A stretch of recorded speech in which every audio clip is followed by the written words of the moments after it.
आइए कुछ और जिज्ञासा। एक भाई ने लिखा, क्या ईर्ष्या घृणा अहंकार के साथ प्रेम की अभिव्यक्ति हो सकती है? क्या जिज्ञासा सुनिए। कहा, क्या ईर्ष्या घृणा और अहंकार के साथ प्रेम की अभिव्यक्ति हो सकती है? बड़ा कठिन विषय है।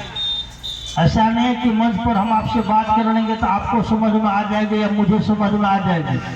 सृष्टि का यह खेल है। उस ईश्वर ने जो सृष्टि बनाई है उसने आदमी में यह गुण दिया है। आदमी है यदि कोई तो उसके पास ईर्ष्या होगी। यदि ईर्ष्या नहीं है किसी आदमी में तो आदमी नहीं है, वो तो भगवान है, वह तो ईश्वर के समान है। घृणा नहीं है तो आदमी नहीं है, अहंकार नहीं है तो आदमी नहीं है। और आदमी में एक विशेष गुण दिया उस परमात्मा ने, वह क्या है? वह प्रेम है। आप जरा गौर कर लीजिए, आदमी को जो गुण परमात्मा ने दिया है, वह चाहे काम हो, क्रोध हो, लोभ हो, अहंकार हो, ईर्ष्या हो, घृणा हो या प्रेम हो, ये सारी शक्तियां हैं आदमी की, ये ताकत है। और इन तमाम शक्तियों में सबसे श्रेष्ठ जो शक्ति है उसका नाम है प्रेम। प्रेम उसका नाम है प्रेम। प्रेम के बारे में लिखा गया, हमारे यहाँ हमारे ऋषियों ने कहा कि यह जो प्रेम है यह कहीं बाजार में बिकता नहीं है। कहा, प्रेम न बारी उपजे, प्रेम न खेत में कहीं उपजता है।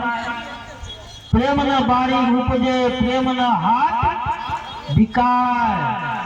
कहाँ मिलेगा यह? कहा, राजा प्रजा जाहि रुचे, जिसको ये प्रेम अच्छा लगता है, जाहि रुचे शीश दे ले जाए। शीश देने का मतलब क्या? गला काट देना है? नहीं नहीं, गला काटना नहीं है। शीश देने का मतलब गला नहीं काटना। शीश देने का मतलब है जैसे किसी के प्रति आपके मन में प्रेम होगा, किसी के प्रति यदि आपके मन में प्रेम होगा, सामान्य नियम कह रहा है जिनके प्रति प्रेम होगा आप उनकी बात करेंगे, उनकी बात आपको अच्छी लगेगी, उनसे मिलना आपको अच्छा लगेगा, उनके नजदीक बैठना आपको अच्छा लगेगा। और जब मन में प्रेम होगा वहाँ क्रोध दिखाई देगा। क्रोध जब मन में प्रेम जगेगा ईर्ष्या दिखाई देगी। मन में प्रेम जगेगा, प्रेम यदि बढ़ेगा अहंकार वहां रहेगा। है अहंकार है मेरे पास, घृणा है मेरे पास, ईर्ष्या है मेरे पास, है ईर्ष्या, क्रोध है मेरे पास, लेकिन मन में प्रेम पैदा हो गया, मन में प्रेम जग गया है। और जब जैसे उदाहरण के लिए एक माँ है, एक बेटा है, बच्चा है 6 महीने का, 6 महीने का बच्चा है, साल भर का बच्चा है। वह 6 महीने साल भर का बच्चा घर में बदमाशी करता है कि नहीं? कभी उछल कूद वहाँ करता है, कभी वहाँ जाता है।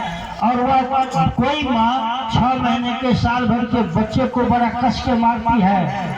नहीं मारती है। वह बच्चा जितना बदमाशी करता है घर में, यदि कोई बड़ा बच्चा 6 साल का 7 साल का बच्चा उसी प्रकार का बदमाशी करे, माँ बच्चे को मारती है कि नहीं मारती है? मारती है। मारती है कैसे? मन में क्रोध हुआ है तब ना हाथ उठा है मारने के लिए। यदि मन में क्रोध नहीं हो हाथ उठेगा मारने के लिए? नहीं उठेगा। यदि मन में क्रोध हुआ है तब ना हम किसी को गाली दे रहे हैं। यदि गाली दे रहे हैं मतलब मन में क्रोध है, मन में क्रोध है। किसी के प्रति हम अच्छी बात बोल रहे हैं मतलब क्रोध नहीं है, ईर्ष्या नहीं है, घृणा नहीं है, मन में प्रेम है। हो सकता है लेकिन जब वह प्रेम, जब मन में प्रेम की जब अभिव्यक्ति आप करेंगे, जैसे उदाहरण के लिए एक शिव का शिष्य समाज में किसी को जाता है शिव शिष्य बनाने के लिए, आपको लोगों ने गाली दिया है कि नहीं दिया है मुझे नहीं जानकारी, कुछ तो जानकारी है, लेकिन मैं अपनी बात आपको बतलाता हूँ। हमने जब शिव को गुरु माना था 1993 में, और शिव को गुरु मानने के बाद हम जब साहब श्री हरिंद्रानंद जी का नाम लेते थे शिव चर्चा में बार बार, तो साहब श्री हरिंद्रानंद जी का नाम लेने के चलते उस समय के जो कुछ शिव शिष्य कंकणधारी लोग थे सहरसा में, उन लोगों ने मेरे गले में जूते का माला पहनाया था। उस समय यानी 93 में मेरे गले में जूते का माला पहनाया था। उस आदमी के प्रति मेरे मन में क्रोध पैदा नहीं हुआ था। क्यों? क्योंकि मेरा मन साहब श्री हरिवरानंद जी के प्रति प्रेम से इतना लबालब था कि उस आदमी का जूता का माला पहनाना मेरे मन पर कोई प्रभाव नहीं डाला, कोई प्रभाव नहीं डाला, कोई प्रभाव मेरे मन पर नहीं पड़ा, क्योंकि मेरे मन में तो प्रेम है साहब और दीदी के प्रति। मुझको तो अच्छा लग रहा है साहब और दीदी, और हम चले हैं महादेव का काम करने के लिए। जब हम चले हैं लोगों को शिव का शिष्य बनाने के लिए, मेरे मन में चाहत है कि मैं भी शिव का शिष्य बनूंगा, मैं लोगों को भी शिव का शिष्य बनाऊंगा। तो आपका गाली मेरे मन पर कोई प्रभाव डाल पाएगा?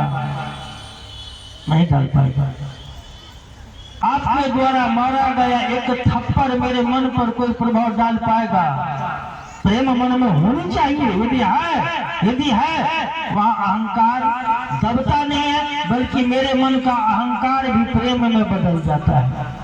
वहाँ ईर्ष्या मरती नहीं है, बल्कि प्रेम की संगति में रहकर मेरे मन का ईर्ष्या भी प्रेम में हो जाता है। घृणा मरती नहीं है, लेकिन मेरे मन में यदि प्रेम का आवेश होगा, यदि मेरे मन में शिव के प्रति या मेरे साहब और दीदी के प्रति यदि प्रेम बढ़ेगा, प्रेम का जागरण होगा, तो मेरे मन का घृणा भी उस प्रेम की संगति में रहकर प्रेममय हो जाता है। हो सकता है, लेकिन अभी तो हम लोगों का मन बहुत कमजोर मन है हम लोगों का। एक चीज बताइए, आप गांव घर में कथा आप लोगों ने सुना होगा, शबरी के बारे में सुना है? शबरी थी, जंगल में रहती थी, भूलिनी थी। शबरी ने सत्संग में सुना था भगवान राम के बारे में, और भगवान राम के बारे में सुनने के बाद ये भगवान राम की पूजा करने लगी है। शबरी के मन में ललक है कि मेरे घर पर एक बार साक्षात प्रभु आए, और शबरी को उम्मीद जग गया कि अब एक न एक दिन मेरे घर पर वह प्रभु आएंगे, भगवान राम आएंगे। कथा है, पढ़ लीजिएगा, गाँव घर में रामायण से बता देंगे आपको। शबरी क्या करती है? सवेरे उठती है, और सवेरे उठ करके अपने घर आंगन को, पूरे सड़क को साफ करती है झाड़ू से, और चकमक करके शबरी रख रहे कि मेरे यहाँ भगवान आएंगे, मेरे यहाँ भगवान आएंगे। इतना ही नहीं, सवेरे हुआ, अब शबरी क्या कर रही है? उस सड़क पर ऊपर ऊंचे जगह पर जाकर देख रही है कि कहीं से तो भगवान आ नहीं न रहे हैं। इधर देखती है, उधर देखती है। शबरी पूछती है उस जंगल के वृक्ष से, पेड़ से, पौधे से, जो पथिक है, जो बटोही है, उससे, हे पेड़, हे पौधा, बतलाओ भगवान राम कहीं से आ भी रहे हैं। जो पथिक है उनसे पूछ रही है, हे बतलाओ तुम कहीं देखा भी है? साथ में एक है सिया और दो है भाई राम और लक्ष्मण, उसको आते भी देखा है। शबरी प्रतिदिन इंतजार कर रही है, भगवान राम के प्रेम में बेचैन हो रही है। प्रतिदिन शबरी एक बैर को चखती है। जो बैर मीठा है उसको अलग में रख रही है, खट्टा है उसको फेंक रही है। यह शबरी का प्रतिदिन का रूटीन बन गया था। क्या तो प्रेम में न हुआ? और एक दिन ऐसा समय आया, भगवान राम आ गए। भगवान राम के आने के बाद शबरी जो बैठी है वो देख रही है कि भगवान राम आ रहे हैं। शबरी के शरीर से लगा जैसे प्राण निकल गया, भाव विह्वल हो गई। और कथा है ना कि लक्ष्मण खड़े हैं, भगवान राम हैं, और भगवान राम शबरी ऐसे बैल को चख कर दे रही है। अब भगवान राम शबरी के उस चखी हुई बैल जो शबरी को अच्छा लग रहा है, भगवान राम खा रहे हैं। कथा है ना कि भगवान राम ने शबरी के जूठे बैल को खाया है कथा। क्या है? प्रेम। उस प्रेम में इंतजार कर रही है शबरी, भगवान राम का प्रेम है। क्रोध नहीं ना आया, गुस्सा नहीं ना आया, नहीं, गुस्सा कभी कथा नहीं आई है। यह कहानी नहीं है कि शबरी इंतजार कर रही थी बहुत दिनों से, भगवान नहीं आए। शबरी ने भगवान को गालियां दी, भगवान के विरोध में कुछ बोला। शबरी के मन में किसी प्रकार की ईर्ष्या पैदा हो गई। यानी जहाँ प्रेम है वहाँ ईर्ष्या, द्वेष और घृणा, इसका अस्तित्व नहीं रह जाता है। जहाँ ईर्ष्या है जहाँ घृणा है, जहाँ द्वेष है, जहाँ अहंकार है, वहाँ प्रेम का अस्तित्व नहीं रह जाता है। ये शिव की शिष्यता हमको सिखाती है अपने गुरु शिव से प्रेम करने के लिए, और अपने गुरु शिव से प्रेम करने के लिए हम लोगों के सामने में मार्ग है, साहब श्री हरिंद्रानंद जी के द्वारा दिया गया। और जब मेरा मन यह समझेगा कि साहब श्री हरिंद्रानंद जी के द्वारा जो मार्ग मुझे मिला है, अरे यह मार्ग तो मेरे मन को शिव की ओर लेकर जा रहा है, तब साहब दीदी अच्छे लगेंगे कि खराब लगेंगे। जब यह बात समझ में आ जाए, करे ये 3 सूत्र तो साहब दिए, साहब के द्वारा दिया गया। जब ये मन यह समझेगा, साहब भी अच्छे लगेंगे, दीदी भी अच्छे लगेगी, अच्छी लगेगी। जो प्रश्न है आपका कि क्या ईर्ष्या, द्वेष और अहंकार के साथ प्रेम की अभिव्यक्ति हो सकती है?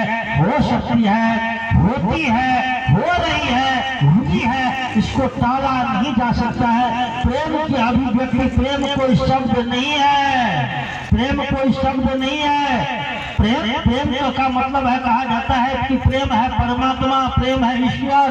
जब आपके ऊपर में, किसी के ऊपर में उस ईश्वर की दया होगी और ईश्वर जब कृपा करेंगे, मन प्रेममय होगा, मन प्रेम से ओतप्रोत होगा।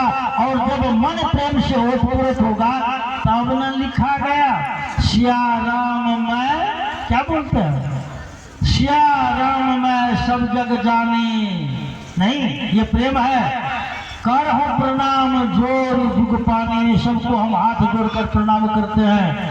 नहीं, ये प्रेम की बात है कि सिया राम में, यानी सारा संसार को देख रहा है सिया और राम के तरह। आज शिव शिष्यों को दिखाई देता है कि मेरे बड़े गुरु भाई साहब श्री हरिंद्रानंद जी और दीदी नीलम आनंद जी है। ईर्ष्या, घृणा, प्रेम आपके साथ भी रहेगा, लेकिन यदि आपके मन में प्रेम पैदा हो गया, वह ईर्ष्या, वह घृणा आपके प्रेम को तोड़ नहीं पाएगा, आपके प्रेम को अडिग नहीं कर पाएगा, प्रेम को यहाँ से वहाँ घसका नहीं पाएगा।